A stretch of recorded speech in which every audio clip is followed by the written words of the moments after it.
Right, well, we're going to look at Narnia, the Chronicles of Narnia, and as I said to you, to your surprise, we're going to look at the Voyage of the Dawn Treader to begin with, and not for any reasons related to the books per se, but more related to what was just said in the previous lectures about first the abolition of man and then the discarded image, because I think the Voyage of the Dawn Treader most directly bears on those themes, and to some extent, although it's not the last novel that he wrote, it has a sort of sense of finality to it, and when he finished it, I think he had intended that be the final installment of it. So if you read the books that he wrote after it, The Silver Chair and The Last Battle, there's an element in which The Silver Chair just doesn't really fit.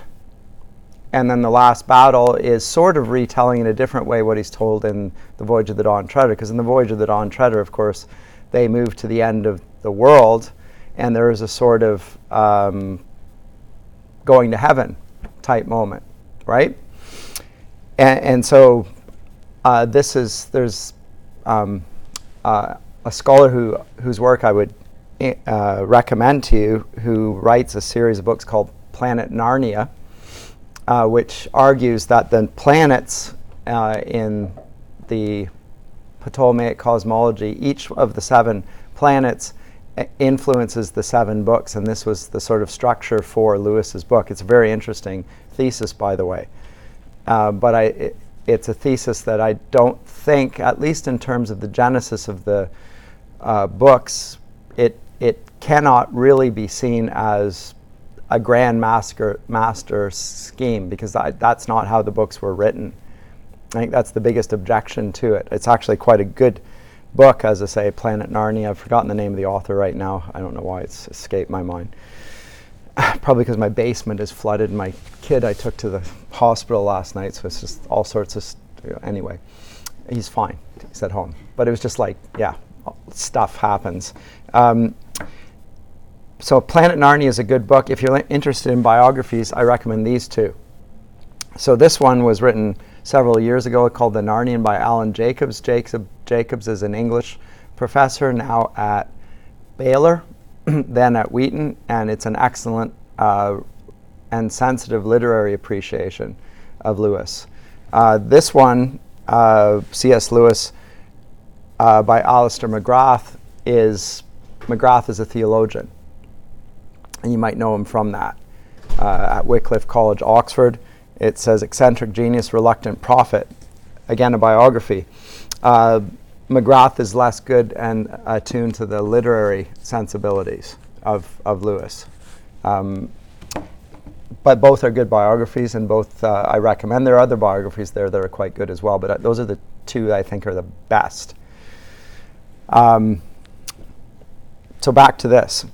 The reason I want to look at Voyage of the Dawn Treader is because it bears directly on the themes that I spent the last few classes focusing on, and chiefly the response to the problem of education. Because if you recall, the Voyage of the Dawn Treader begins with a character that, a new character as one of the main protagonists of the story, namely Eustace Scrubb, who is not a very likable character, and has what Lewis has described as the product of progressive education. He has no chest. And that's because his parents have sent him to a progressive school. And his parents, likewise, are cultural Philistines. And that is described at the outset. So really, I think Voyage of the Dawn Treader suits both the problem that Lewis is identifying in his culture of people who are going and being educated in such a way that they are without chests and therefore without souls to some degree. And yet at the same time, he also addresses how Aslan and the community in which Eustace is dropped unwittingly, against his best wishes, transforms him. So I read the Voyage of the Dawn Treader as a sort of an allegory of the church, not of Christianity, but of the church, because the ship whose name is the Dawn Treader is the means to get to the promised land, the far country, where Aslan is said to dwell. And the church in Christian iconography, historically in the medieval period, is often seen as a symbol of the church. The mast, the cross of the mast, is often seen that way as well. And in medieval, as I say, iconography, it's a very strong symbol. So it's something that saves you from the flood, so that Noah and so forth. It's regularly used in Catholic iconography. And Lewis, of course, would be well acquainted with that. But there's all sorts of other reasons why I think it fits there. But I think it is that. So the Dawn Treader is going to be the means by which Eustace will no longer be the chestless boy and will be transformed into a very likable and ultimately Christian child. And it will be through that ship on which not only the Pevensies, or at least two of the Pevensey children will be, but a whole host of other characters. And the adventures and so forth will make a difference to him. So that's what he's describing, and it's in the context, as I say, of where he begins, which is in the public system, where he is unwittingly and, as far as he's concerned, affirming everything that's good and progressive. That's where he begins. And that's where Lewis's audience tends to begin. So I'm going to read some of the extracts right from the beginning of this. And Lewis's comments about it, which are rather pejorative, about his family and about the schooling and the education which he receives. Remember back in the Abolition of Man, he called the educators in these schools the conditioners, because for them there are no ultimates. Everything is conditional. They don't introduce people to unchanging reality, the image that he says has been discarded, the truth, the goodness, the beauty, the justice of human nature, which does not change. They are rather introduced to a sort of a psychological progressive worldview and conditioned to think that is the way in which they're superior to all past generations. So they're ignorant of the very text that Lewis has just laid out for us in the discarded image. But I'll begin by the reading. There was a boy called Eustace Clarence Scrubb, and he almost deserved it. His parents called him Eustace Clarence, and masters, that is the teachers, called him Scrubb. I can't tell you how his friends spoke to him, for he had none. He didn't call his mother and father and mother, but Harold and Alberta. In other words, he spoke to them as equals, because of course equality was the thing that they affirmed in his progressive schools, to the exclusion of all other things. They were very up to date and advanced people. That might be a better term for progressives, the advanced people. They were vegetarians, non-smokers, and teetotalers. All three of them, you can hear the condescension dripping off Lewis's tongue because he smoked and he drank and enjoyed meat, presumably. He had his pipe. A famous picture of him in Time magazine, because I think he was the man of the year back when they had such things, and it had him smoking. He had a pipe in it, and they had to, or maybe it was Christianity Today, and they took it off, because to American Christians, if he was smoking, it was an indication that he couldn't be a Christian, because Christians didn't. American Christendom was marked more by revivalism and than British Christianity, where drinking and smoking were discouraged in excess, but not teetotal. There are exceptions there, the Methodist movement and so forth, where there's not drinking. But in general, he doesn't see that. He sees it connected with progressives. Progressives do it for health reasons. The Methodists don't do it for health reasons. They do it because of the terrible blight of alcoholism and so forth, which is the sort of working class problem in the 18th century. But anyway, back to the text. They were vegetarians, non-smokers, and teetotalers. and wore a special kind of underclothes. I don't even know what that means. In their house, there was very little furniture and very few clothes on beds, and the windows were always open to get the fresh air. Eustace Clarence liked animals, especially beetles, if they were dead and pinned on a card.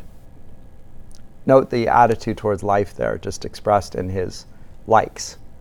He doesn't like live animals. He likes animals as long as he can categorize them and nail them and to a card and to categorize them. He liked books if they were books of information and had pictures of grain elevators or of fat foreign children doing exercises in model schools, becoming fit.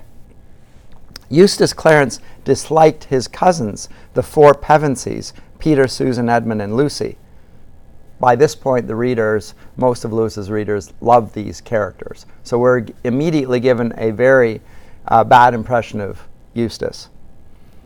But he was quite glad when he heard that Edmund and Lucy were coming to stay, for deep down inside him he liked bossing and bullying. And though he was a puny little person who couldn't have stood up even to Lucy, let alone Edmund, in a fight, he knew that there were dozens of ways to give people a bad time if you are in your own home and they are only visitors. So he doesn't treat with them with hospitality. There's no love of his kindred. There's no like of others. And the boy who's been brought up without a chest nonetheless has passions, and those passions have not been done away with. They simply are exercised in bad ways. So he's a little bully. And he quite likes it. And that's because all children are bullies. It's not unique to Eustace. But he seems to be unaware of it. And then we'll find out that the whole school is rife with this. And there are no ways, there's no discipline within the school. Because that's hierarchical and suggests a moral good and a moral evil, and that there is such a thing as a bad child and a good child. And the progressive schools aren't going to have any of that because it would acknowledge the Tao, which would immediately oppose their basic agenda, which is to deny that there is any moral nature to human nature, to go back to what Lewis said in the Abolition of Man. Right? So that very issue he sees in Eustace is the poster child, as it were, for what he's trying to speak of. He sees young children all around him and probably now coming to the university, and they bear the marks of being Eustace Scrubbs. Now he also says, back to that first chapter in the Abolition of Man, Men Without Chests, that these same kids are not weeds. They're deserts. So it's not that they have bad character, it's that they have no character. And it's not that they're good either, it's that their appetites drive them, but they're not even truly very bad because they have never been allowed to get to be truly bad. They are just sort of empty and pathetic. And technology, and this is the danger in the third installment, the abolition, technology might give them power. So they have no good character to exercise that great power. It's like putting a child behind a car, right? Even if the child could drive the car, in terms of touching the pedal and moving it, would the child be able to exercise the caution necessary, be aware of consequences and so forth? The answer would be no. But anyway, back to this. Edmund and Lucy did not at all want to come and stay with Uncle Harold and Aunt Alberta. By the way, I'm going to come back and address the fact that the novels and the children in it, without exception, are effectively like orphans. I will come back to that. It's not the case that they are orphans. They all have parents. But they are effectively functioning as if they were. And I will come back to that, but I'm not going to talk about it now. But it really couldn't be helped. Father had got a job lecturing in America for 16 weeks that summer. And Mother was to go with him because she hadn't had a real holiday for 10 years. Peter was working very hard for an exam, and he was to spend the holidays being coached by old Professor Kirk, in whose house, we're going to come back to him, in whose house these four children had Wonderful Adventures long ago in the war years. Now, Professor Kirk is a picture of Lewis's old tutor, Kirk, or the great Knock, as he called him. I will come back to that next class when we talk about the first novel, The Magician's Twin, and Diggory and so forth. We'll get to that. But he's back there, so that's why the other children are there. And if he had still been in that house, he would have gone. He would have had them all to stay. But he had somehow become poor since the old days and was living in a small cottage with only one bedroom to spare. It would have cost too much money to take the other three all to America, and so only Susan has gone. So Susan's gone to America with her parents. Peter's with their old uncle, and these two children are there. So that's his explanation for it. Now, we also know, having said that Peter and Susan are not allowed to go on to Narnia anymore, and it's because they've grown too old. So that one of the questions that arises in the reader's mind at this point is, well, what's the nature of Narnia? And does if Narnia is a sort of heaven, and Aslan is Jesus, and if these sort of allegories which have been established in the reader's mind are there, does that mean that you stop being a Christian once you get too old to live in that sort of imaginary world? I think that's one of the questions. Am I not wrong? Or at least entertained as a thought. Why can't they come? And because it's Aslan that says you can't come back here. What's going on there? What's the nature of Narnia then? Because it's clearly a fantasy world. But it also seems to be connected with the Christian faith. So what's Aslan saying about children and growing to maturity? That it's just children's stories? I think since we know that Lewis is a Christian, this is an impossible reading. He's not saying that. But he is saying something about the nature of Narnia and the nature of stories. And furthermore, the relation of that story to the Christian faith, because there is a relation to it. So just to look ahead without going there, at the end of the last battle, they say the reason that we love the old Narnia was because it was like this place. It was like it. That's why. So the imaginary world, which they enter originally through the wardrobe, and here in this case through the picture in the bedroom, is a temple, is a portal into stories. And stories are, at least some stories, and the good stories, and the ones that Lewis is telling here, are sort of tales that reflect heavenly realities. And children in particular can live in them. As they grow older, it's harder for them to do so. But also by that point, they're going to meet. Remember at the end of Prince Caspian, when they're told they can't come back to Narnia, and Lucy is heartbroken, not because they can't come back to Narnia, but because they can't see Aslan again. And Aslan is moved by this, and he says, well, you will meet me there in your world, just not by that name. And the implication for the reader, it's not explicit, is you will meet me in the person of Jesus, right? So all these stories that you've been living as realities are pictures of the story of Christ.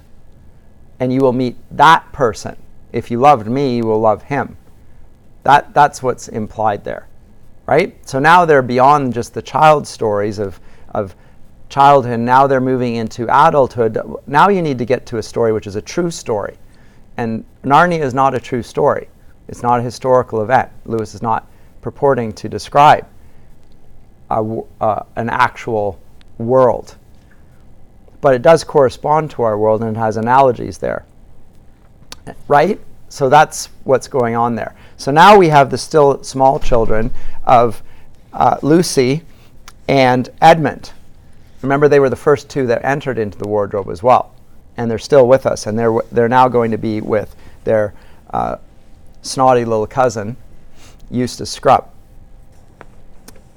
But back to the beginning. Grown-ups thought her the pretty one of the family, Susan. And she was no good at schoolwork, though otherwise very old for her age. And mother said she, quote, would get far more out of a trip to America than the youngsters. Now, this is saying something about Susan's character as well, and I can pick that up in the last battle. And then we're going to address that issue, because there's an apparent, what? Susan doesn't get to heaven? Is that really what's going on there?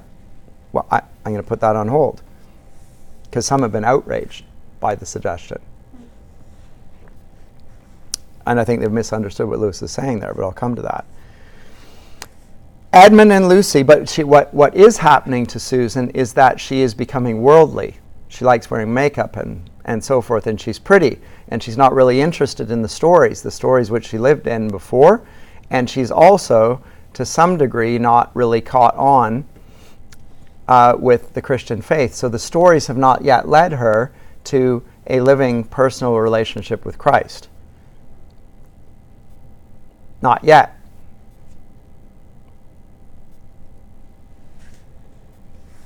Edmund and Lucy tried not to grudge Susan her luck, but it was dreadful having to spend the summer holidays at their aunt's. And then Edmund said, "But it's far worse for me," said Edmund, "because you'll at least have a room of your own, and I shall have to share a bedroom with that record stinker, Eustace." The story begins on an afternoon when Edmund and Lucy were stealing a few precious minutes alone together. And of course, they were talking about Narnia, which was the name of their own private and secret country. Most of us, I suppose, have a secret country, but for most of us it is only an imaginary country. Edmund and Lucy were luckier than other people in that respect. Their secret country was real. Now, what he says here, he takes back in the last battle, right? But he's trying to suggest it's not something they imagine, they actually lived there. So there was an element of experiential reality there that is not there in just, let's do make-believe, right? He wants that to be clear. There's something about these stories which is not like an imaginative, children's play, role-playing thing. More to it than that. They had already visited twice, not in a game or in a dream, but in reality. They had got there, of course, by magic, which is the only way of getting to Narnia. And a promise. Now I'm going to talk about magic, by the way, as well. Remember, Lewis has said that magic is something that arises in the modern age, and it's not characteristic of the medieval period. And further, what magic has in common with our new age is that it offers power over the world, right? Just like the machines do. There is that commonality here. So here he's using magic, and seemingly without any concerns about it. So there's actually two types of magic, I would submit to you. There's a sort of magic which serves to illustrate the truths of the Christian faith, and that's more or less the Tao. It's stories in conformity with the Tao. That's a sort of magic, those types of stories.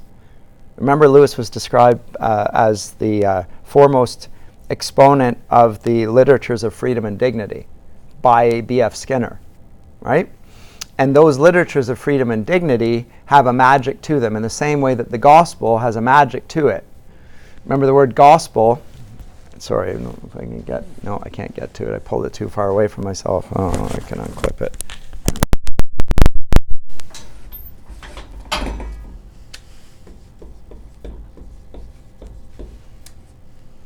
Gospel has two components, an Anglo-Saxon word. For the Greek word, euangelion, right? The good news. And this is exactly the same, the good news, a good story. But spell, as we know in English, has multiple connotations. One of them is a sort of an incantation. There's something about this story which has power.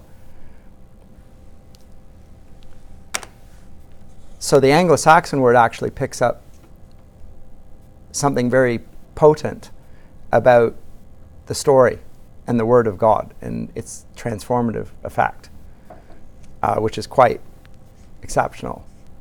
So it's a good word. So this story and the stories here are not analogous to the gospel. They don't have quite the same power, but they are something like that. And I think Lewis is thinking that certain types of literature, including his own Narnia stories and Tolkien's Lord of the Rings trilogy and all of those books, there is a potency in those stories that actually does move people in a way that makes them not just a make-believe thing. And that's why he's writing fiction here. It's not just an exercise of an academic who likes stories and doesn't like the stories written in his age. I think there's something of an awareness of the power of story. And it's also not without import here that Jesus regularly teaches in stories. Jesus himself tells stories in order to teach. And most of the Bible is composed of narrative. It's the predominant mode of biblical text is narrative. There's poetry there as well, but narrative is the predominant one. So there's a story component to it, even in the histories. Even the histories are not only telling you history in the modern sense of conveying factual information. In fact, Lewis has just talked about Eustace Scrubb, and he's only interested in things if it's giving him factual information, bare facts, devoid of aesthetic significance or moral significance. Those are the things that Eustace regards as valuable. So he'll have the encyclopedia on his shelf. And that's good stuff. The internet, you can look up, you can do research by looking at your smartphone, and there you go. There's the answer. Well, Lewis doesn't think much of it, because it doesn't suggest any order or hierarchy or any sense of purpose. And it doesn't convey anything of beauty, truth, or goodness in it. But at any rate, so they are there, and you can imagine, as he says, that they'd got there by magic, which is the only way of getting to Narnia, says Lewis, and a promise, or very nearly a promise, had been made to them in Narnia itself that they would someday get back. You may imagine that they talked about it a good deal when they got the chance. And it is Edmund and Lucy that were given that quasi-promise. Now, they were in Lucy's room, sitting on the edge of her bed and looking at a picture on the opposite wall. It was the only picture in the house that they liked. Aunt Alberta didn't like it at all. That was why it was put away in a little back room upstairs. But she couldn't get rid of it because it had been a wedding present from someone she did not want to offend. We all probably have pictures like that. In this case, she objected to it. She didn't like it. Why didn't she like it? Now, it's not clear. But it's probably because it emphasized something other than factual accuracy. There was something of the artist put into it. There was an aesthetic element to it. I'm not saying it was a good picture, but it contained something of that, and that was what she didn't like about it. There was too much of that in it. And it was a picture of a ship. Is it because the ship, as I'm going to suggest, is a sort of a representation of the church? And she can sort of, obviously she's not making that direct connection, because nobody here, when they read The Voyage of the Dawn Treader, I trust, made that connection either. But is the sense of the beauty and the goodness that is poured into that picture, is that what she's rejecting, the Tao in it? She rejects the Tao, and the Tao in some ways relates to the church, because the church is the fulfillment of everything that's there promised in the Tao. Let me say one final thing in terms of, and you'll get this if you're in my lit theory classes, but most of you are not in my lit theory classes. The old artistic way of understanding what one does is that of ut pictura poesis. Like a picture, create, make your poem. You give a picture of the world, a worldview, a story, and you are trying to portray it. That's your aim, is to portray a reality. Now, when we say portray, a photograph portrays it, but does it capture things that you can't see with your eye? And the answer is no. Although a good photographer will do exactly that.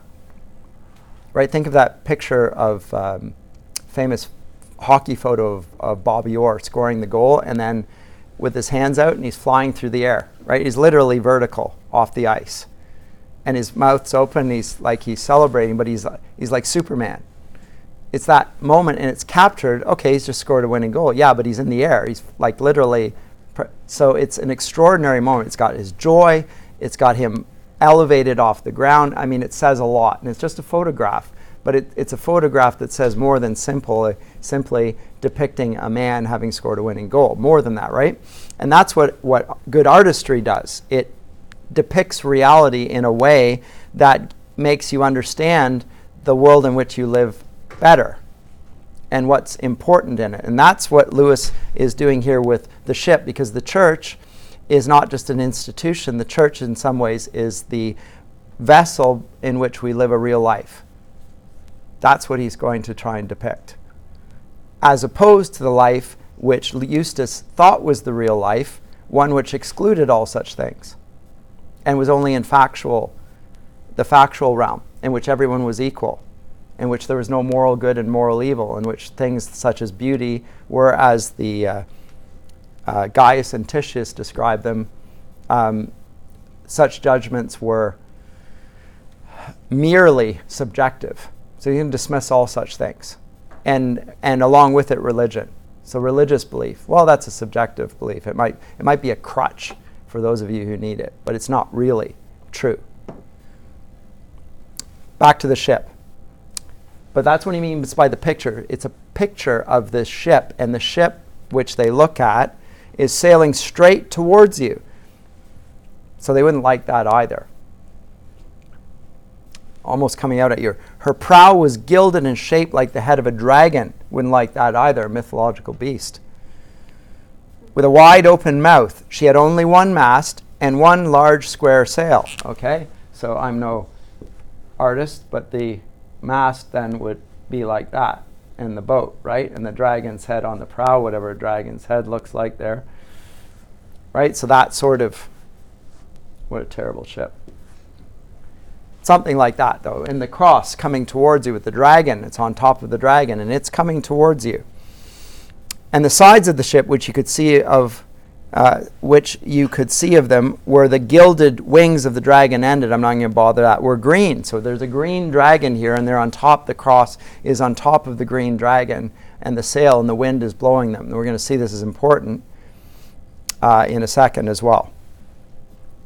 She'd just run up to the top of one glorious blue wave, and the nearer slope of that wave came down towards you with streaks and bubbles on it. She was obviously running fast before a gay wind, listing over a little on her port side. So it's a little bit wild. By the way, if you are going to read this story at all, and if you don't know already, you'd better get it into your head that the left of a ship, when you are looking at it, is port and the right is starboard.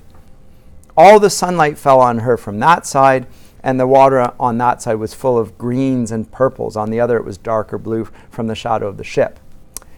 The question is, said Edmund, whether it doesn't make things worse, looking at a Narnian ship when you can't get there. Now they're commenting on the function of stories, if you're following what I've said thus far. Is it better or worse to look at a story when you know you can't live in that world? Because there's I'm suggesting this is the way to read this. Even looking is better than nothing, said Lucy, and she is such a very Narnian ship. Now Eustace comes in. Still playing your old game, said Eustace Clarence, who'd been listening outside the door and now came grinning into the room. Last year, when he'd been staying with the Pevensies, he'd managed to hear them all talking of Narnia, and he loved teasing them about it. He thought, of course, that they were making it all up. And as he was far too stupid to make up anything himself, he did not approve of that. You're not wanted here, said Edmund curtly. I'm trying to think of a limerick, said Eustace, something like this.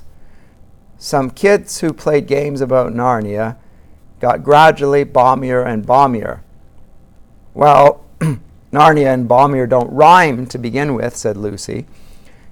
It's an assonance, said Eustace.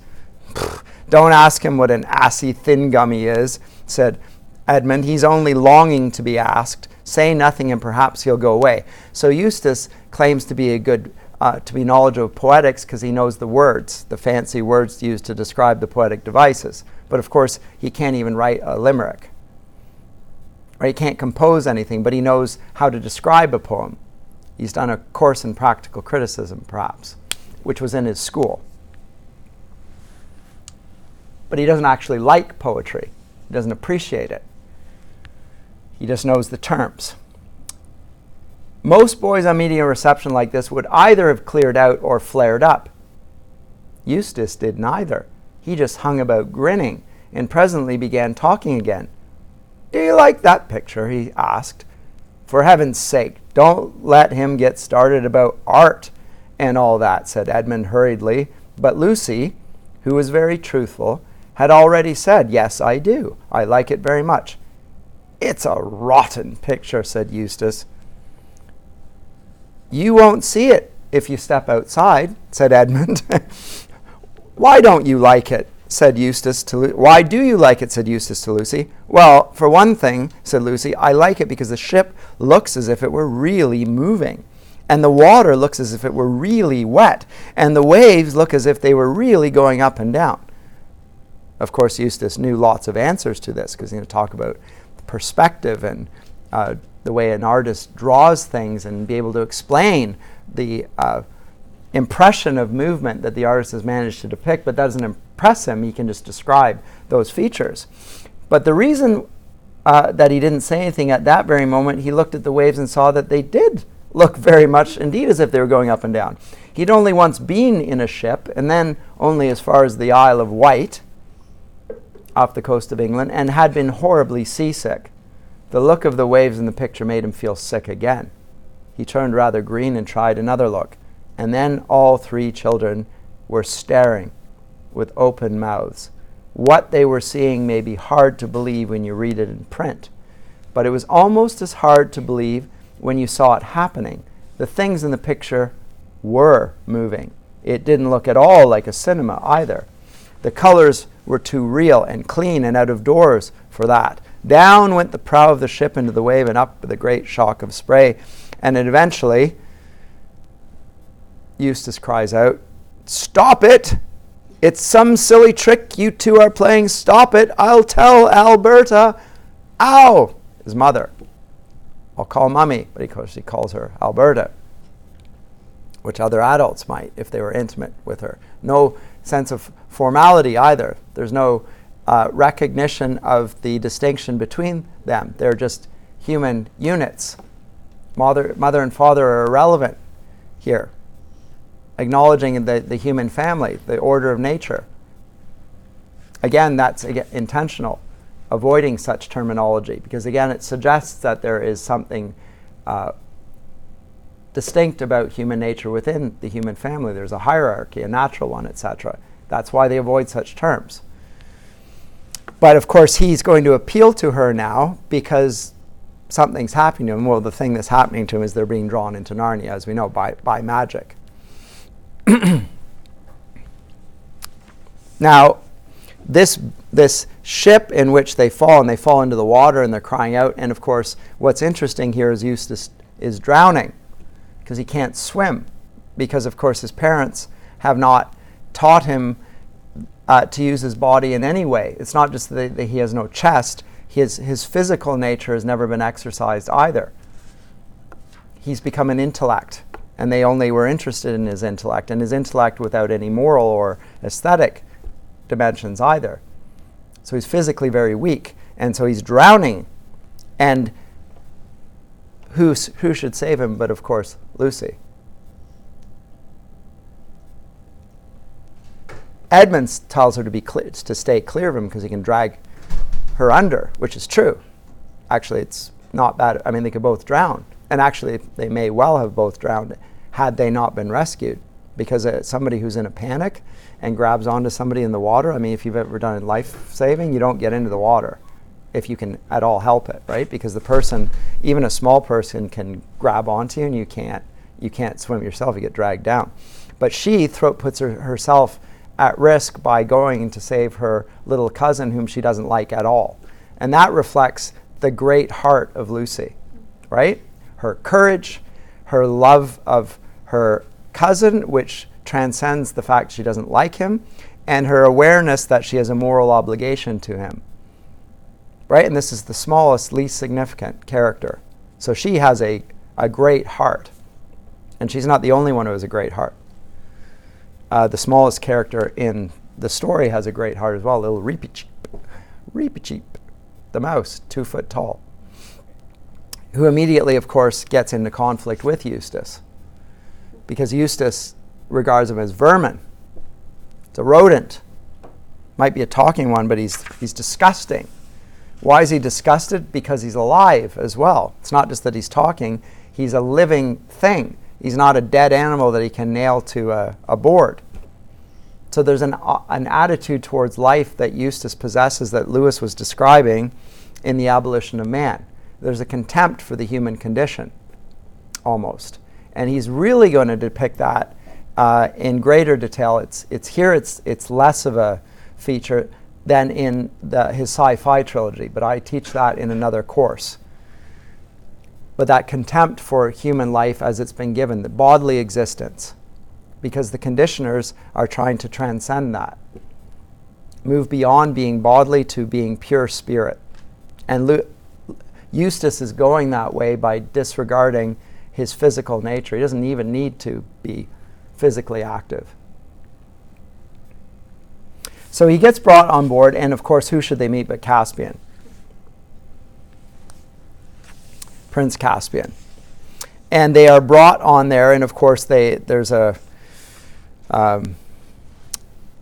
re-encounter of people who love one another, and they're brought back, and they're on the voyage of the Dawn Treader, and we will find out where we left off last time, that the Dawn Treader is going to find these 7 men who had gone out to explore the Western Isles, right? And Caspian, remember, he had defeated his uncle in battle, or rather he hadn't, but Peter did, and he then became the king of Narnia, and the kingdom was a peaceable one, and the Narnian beasts were brought back on board, and the Telmarines, who had been a lot like Eustace, right? People who denied their solidarity with the creaturely world, so they were in some ways like the Eustaces of their day, had been brought back to our world because they'd ended up there inadvertently, and now Narnia is effectively has been transformed into a place that's more Narnian. It's a good place, so that we're not worried about the White Witch here. Right? There's no physical, imminent, or spiritual threat of that sort. So it's not the last battle. It's not the Lion, the Witch, and the Wardrobe. It's not even a horse and his boy, where we have something like the Muslims meeting a Christian group. It's none of those things. Evil doesn't have a role here. We're moving from a place where evil has, to a degree, been eradicated towards the ultimate reality. So that's what this is like. And that's why I think when Lewis wrote this, and I've understood from Douglas Gresham, who is his adopted son, from that when he finished this, he thought that was the end of it. And it has that aura of finality about it. And so we're going to maybe address, well, why did he write the other 2 then? Like, what's he doing with that? Anyway, we'll come to that. But so he comes on board, and as I say, I see this as an allegory of the church. So, and the Dawn Treader is that church, and it's filled with Narnians going that way, and they brought on board, lo and behold, little Eustace Scrubb. He's come in the midst of a company of those who believe in Aslan, and he doesn't want to be there. but he's found himself in their midst. And what is he like? And what's he like? And compare and contrast their character with his. But they are on a sort of a Noah's Ark, and it's a vessel of salvation. They're going there to rescue those that have gone as adventurers and find where they are, and for Reepicheep to be with Aslan himself, to go to that far country as a great voyage of valor and story. So Reepicheep, the noblest of all the knights, he's a little bit like Lancelot, in the sense that he's the greatest of them all, this little mouse. Almost to the point of humor. Well, it is the point of humor. Anyway, but he's saying something about the chest. Like Reepicheep has a chest like none other.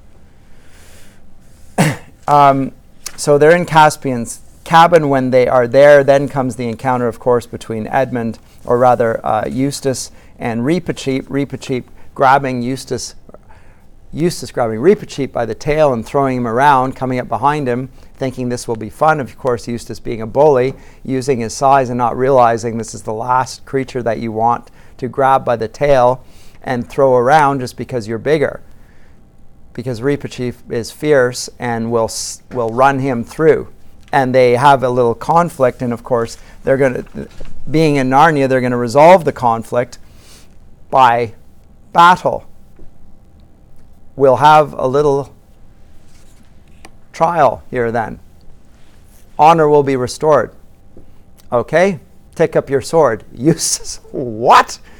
That's barbaric. I'll report you to the British consul and so forth. So an appeal to bureaucracy, to the authorities that will resolve all human problems. He can't deal with things himself. He calls out for his mum, although he doesn't call her mummy. He calls her, of course, by her Christian name.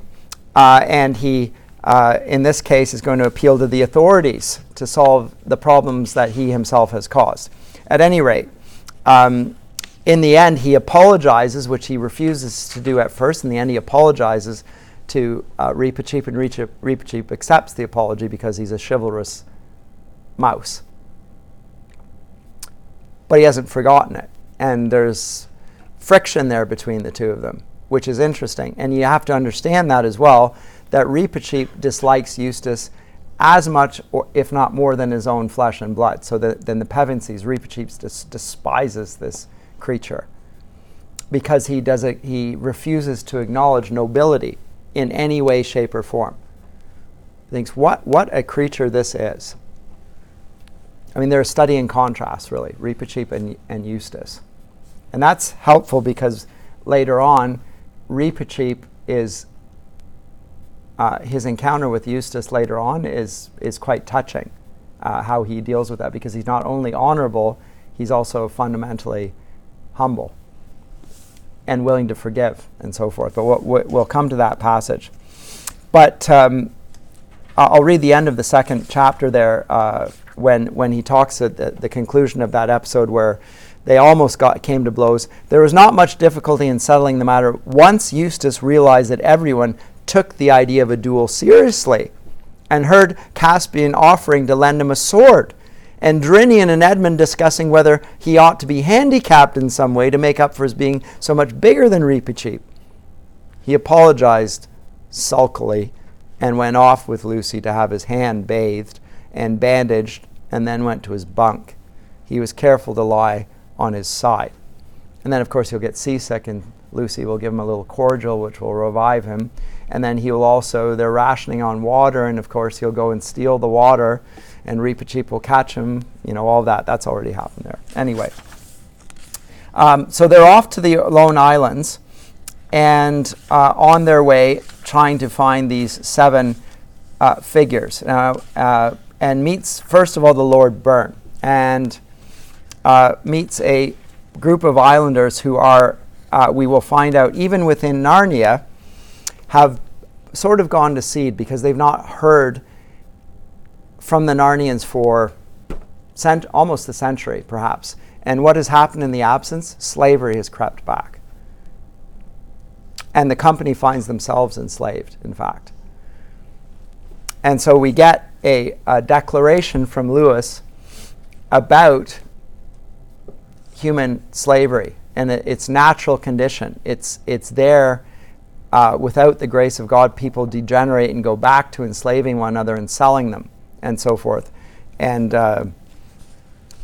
won't be tolerated. Where is this session here? Section is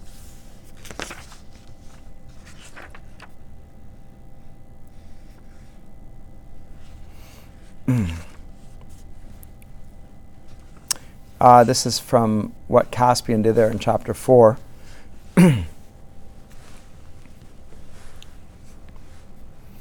Very well then, answered Caspian, we relieve you of your office, because the officer there refuses to deal with the slave trade because it would bankrupt them, because he has to repay all and pay reparations to all those who have been dealt the injustice of the slavery. He says, I can't do it out of my own private purse. Okay, fine then.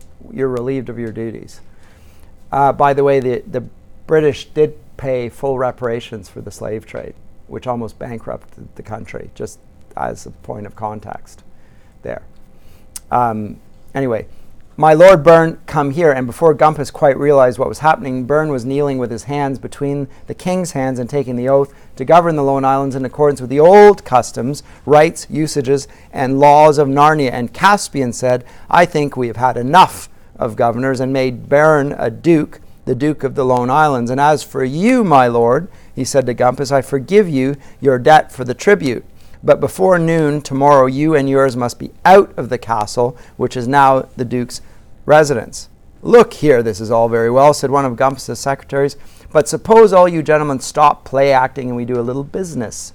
The question before us really is, said the Duke, whether you and the rest of the rabble will leave without a flogging or with one.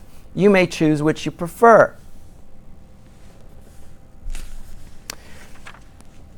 So he takes a clear, hard moral stand on this and is restoring and making Narnia into a picture of the kingdom of God towards which they are in the process of steering.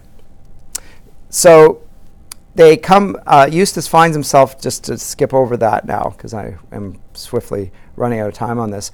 The church, that is the boat, is sailing towards heaven. It's towards the end of the earth. If you want to see it in terms of the cosmology of the Ptolemaic, they're going up and inward, but it appears to be outward to them.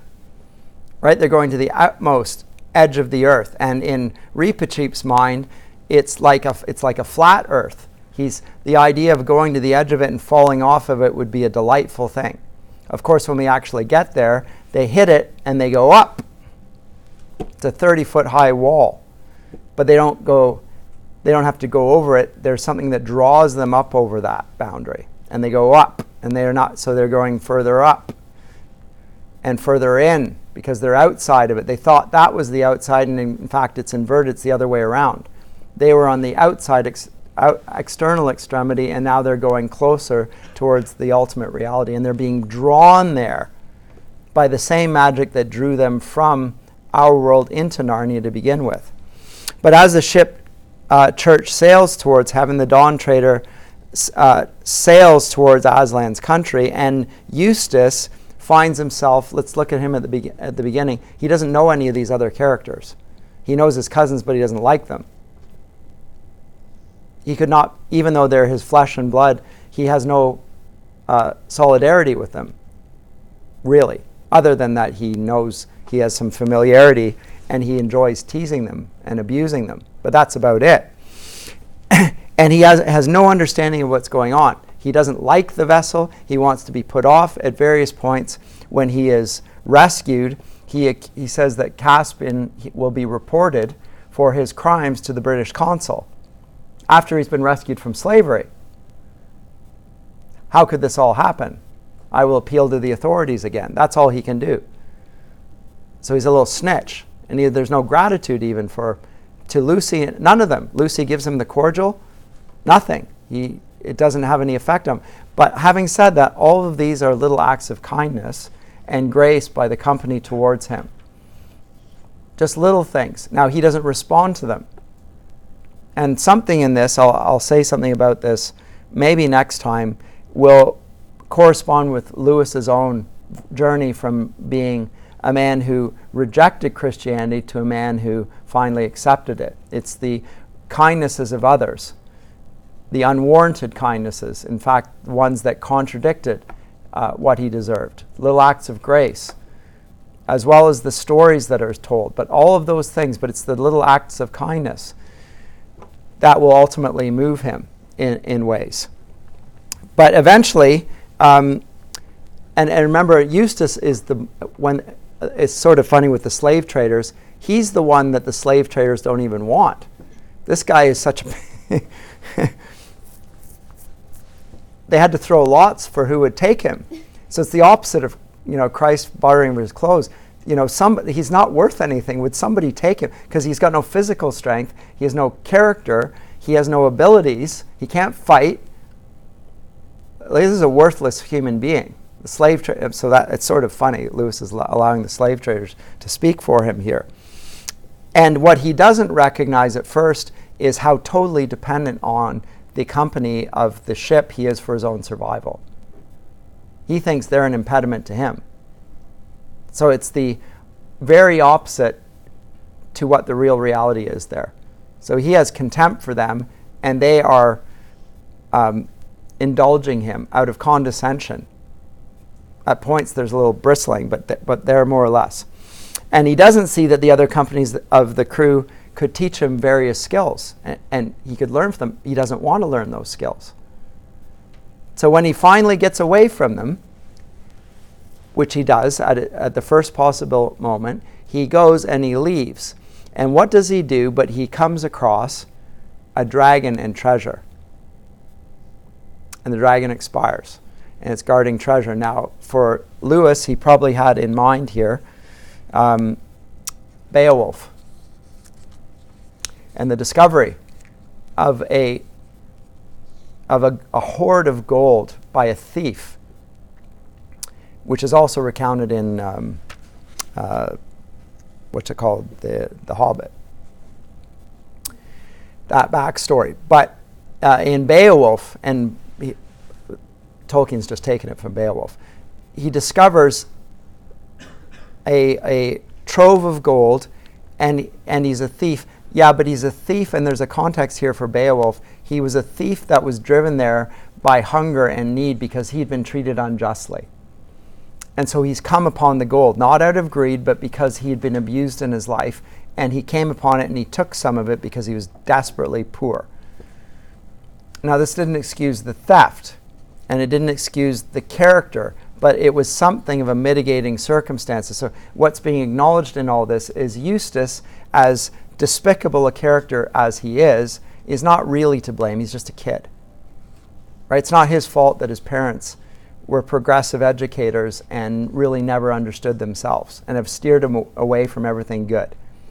So when he comes upon the dragon and its hoard and sees the dragon die and puts the armband on himself and he wakes up a dragon, there's a certain sense, and that's his ultimate destiny. That's the direction in which he was going. That's the true Eustace to some degree. Right? Because we find out that probably that dragon who had died was one of the former noblemen who had gone out to the Western Isles. And he he came upon treasure. Well, he didn't realize it was magic treasure, and the magic would undo him. And so he dies, he expires. But then Eustace is transformed into a dragon. And at that point, it has a transformative effect. So what's Lewis saying with this episode there? I'm not sure what you thought about it. But it's almost a realization of what a bad character he was. So he's aware of the sinfulness of himself for the first time. When he sees the end to which his activities were directing him, driving him, leading him, inclining him, and he sees I end up as a dragon. I don't want to be a dragon. He feels lonely. He feels sorry for himself. He's weeping, huffing and puffing and so forth. He sees smoke coming out. He's afraid of his own appearance. He didn't realize that he was bad because he didn't realize the category of bad existed. And only at that point does he recognize that he needed others and he longed to be with them. And so then he comes back to them and he encounters them again. But this is a boy, again, up to this point, where he is a boy without a chest. He has no chest.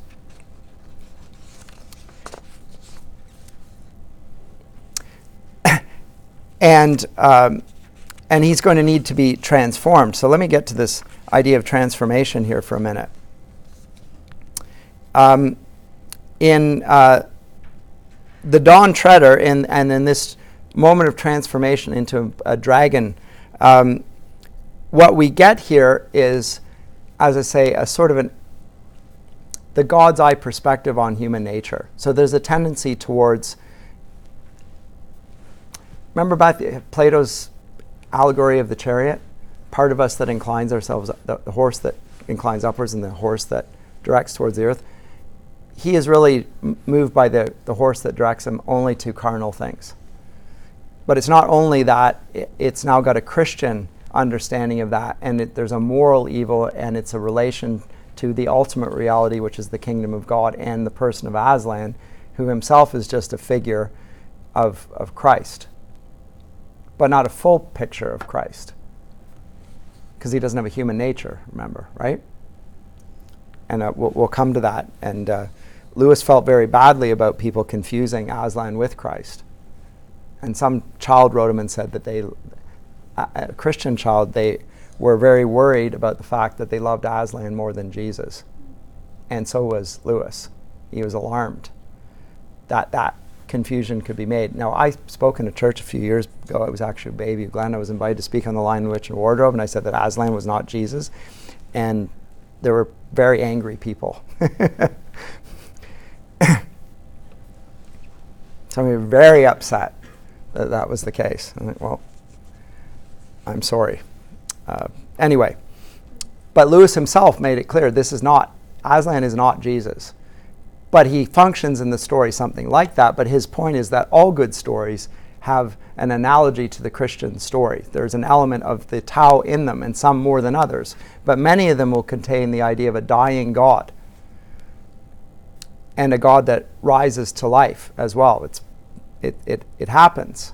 Even in Norse mythology, the figure Baldur, whom Lewis loved, is a Christ figure, if you will. And Aslan is a Christ figure, but you must not conflate Aslan with Christ. At any rate, this passage where Eustace is become a dragon is a transformative one, because, of course, at that point, he then finally does meet Aslan, who he had denied forever. And Aslan does what I think to a Christian readership becomes relatively easy to recognize, which is that he has to bring about a new birth. And he does do precisely that. But how does he do that? He's got to tear the skin right off him. Now, at first, he's rubbing it himself and trying to get the scale off, and it works. It makes him feel a little bit better. But he can't go deep enough. So Aslan comes along with his claws and sticks them in. And the pain that he experiences is so sharp that he thinks he's going to die. Now, Lewis will be reflecting there on how there's a pain that comes from embracing Christ. But in any way, truth, when you've rejected it. And what's the pain? The pain is that you yourself are no longer God. That you are no longer the master of your life. All of those things are expressed in the dragon scale, and it's torn off him by violent force, and it's utterly painful. Ripped right off him, and at the same time he feels terrific relief. Now, if somebody can find this for me, where is that exact passage here?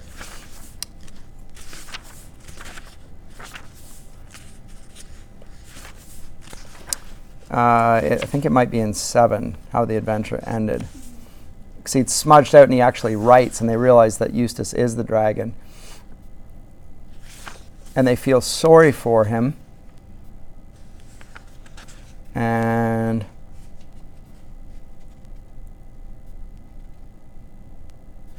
Where is it? Has the dragon scale ripped off him by Aslan?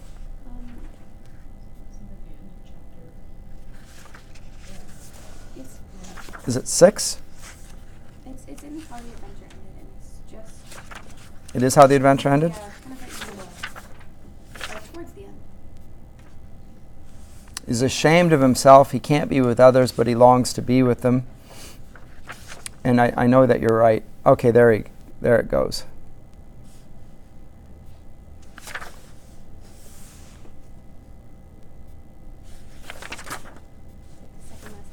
Is it?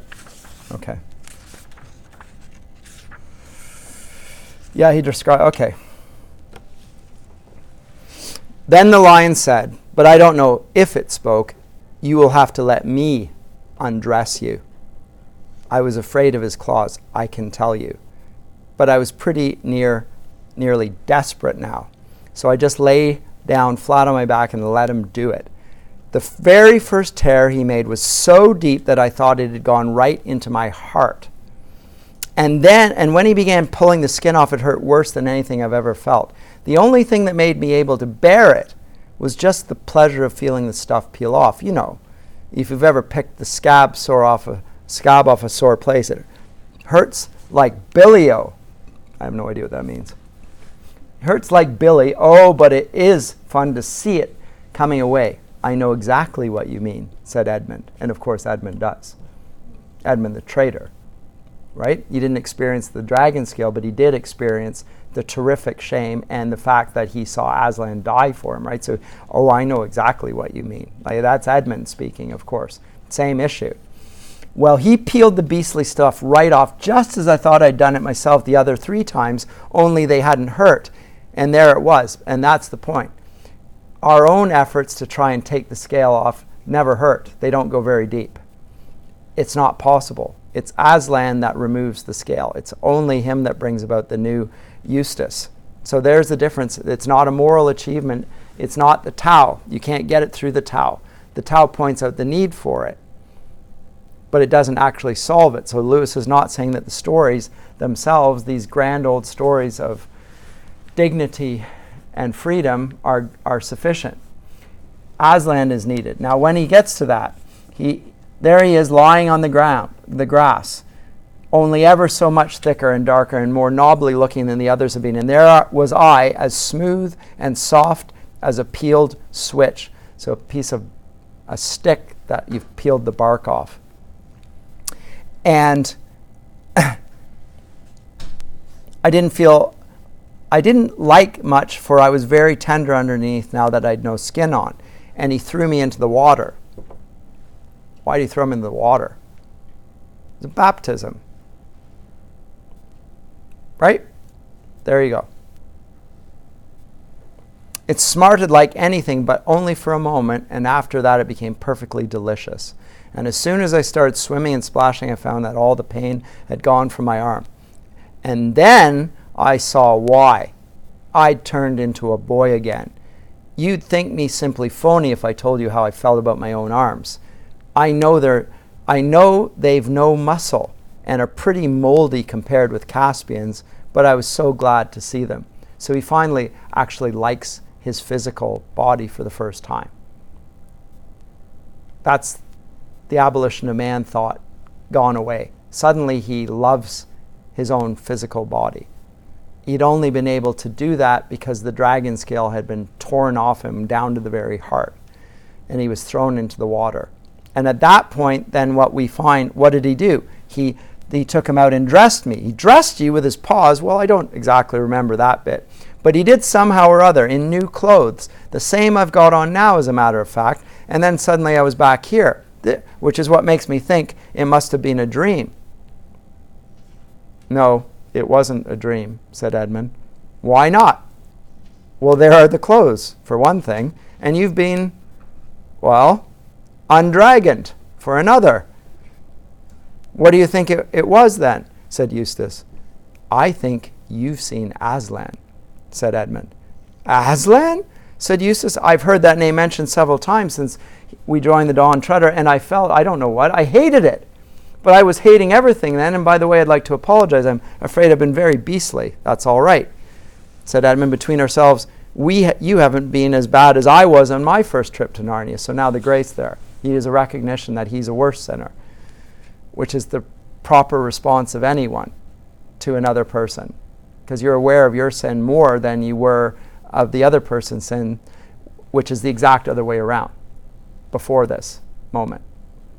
You can see everyone else's sin crystal clear. You can't see your own. Oh, it's there, but I'm not as bad as that guy. Now it's the other way around.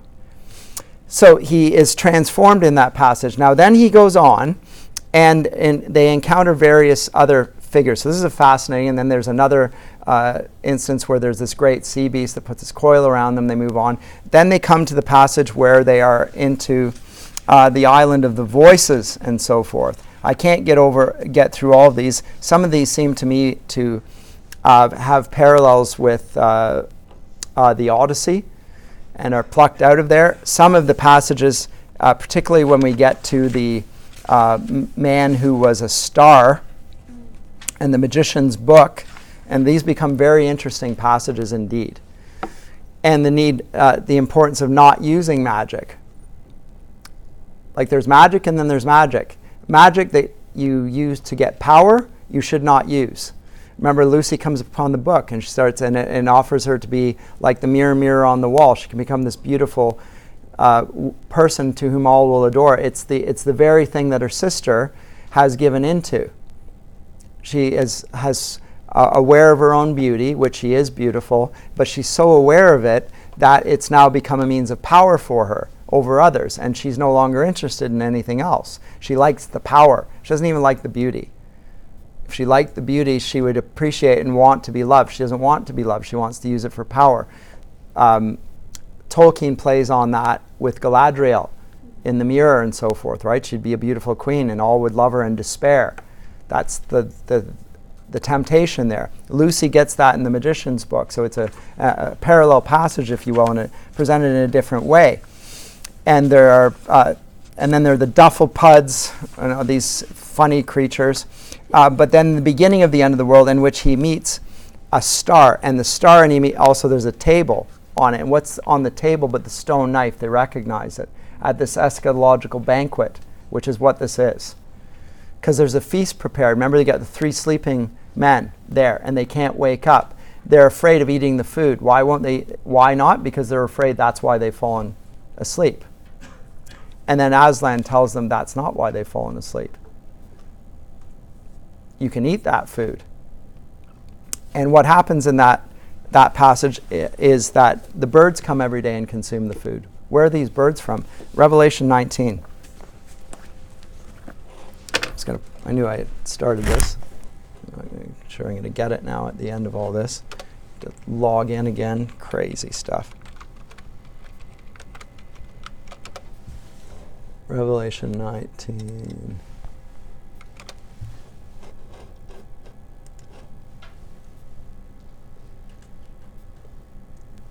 And verses 17 to 18. Oh, can't see it since I don't have it on there. Can you see it even now? Stupid thing. After all that's infuriating. I'll just read it to you. The beast and his armies defeated. Then I saw an angel standing in the sun, and he cried with a loud voice, saying, "To all the birds that fly in the midst of heaven, come and gather together for the supper of the great God, that you may eat the flesh of kings, the flesh of captains, the flesh of mighty men, the flesh of horses, and those who sit on them, and the flesh of all people, free and slave, both great, small, and great." So the birds that are coming at this messianic banquet, on which there is the stone knife that slew Aslan, there is a sort of the messianic banquet in which there's a feast, a love feast of all God's elect and so forth. So that sort of thing. And then they're drawn thereupon towards the end of the earth. And of course, Reepicheep offers to go there because that will liberate the 3 men who are asleep. Now I will go there but that's the necessary thing. So he's a sort of a martyr. I'm willing to offer my life for theirs. interestingly, Caspian also wants to go. And he is angry when the others oppose him. And he's so angry that there's a great threat on all of them. They have to prevail upon him not to go. Why not? Because he's the king. It's not yet for you. It's fine for a martyr to go, but the king has a duty to perform. He has to keep, because you live in the realm where good and evil still rule, and you have to suppress evil. That is your vocation as the king. You may not go, but Rinpoche may. He's a martyr of sorts. Right? But the king has to stay in the light of what he has seen and to reign with it. And of course, then he marries the lady who I think is the daughter of the star. And they live a blessed life and so forth, but it's not one without evil vestiges, and they have to maintain that. But that's his vocation, sort of Romans 13 style. He has to govern. He bears the sword, and that in the light of that. But that's what this is doing, and it's sort of the end of the story, or at least it could be seen as that. Of course, as we know, it isn't the end of the story. But all that passage there, the beginning of the end of the world, where the old man has a live coal and it's put on his tongue, it's like Isaiah. Prophetic, it's the Messiah. If you look at that in the light of the Messianic banquet, I think it starts to make a lot more sense. And the last sea, Lewis is probably getting this from the idea of Atlantis or something.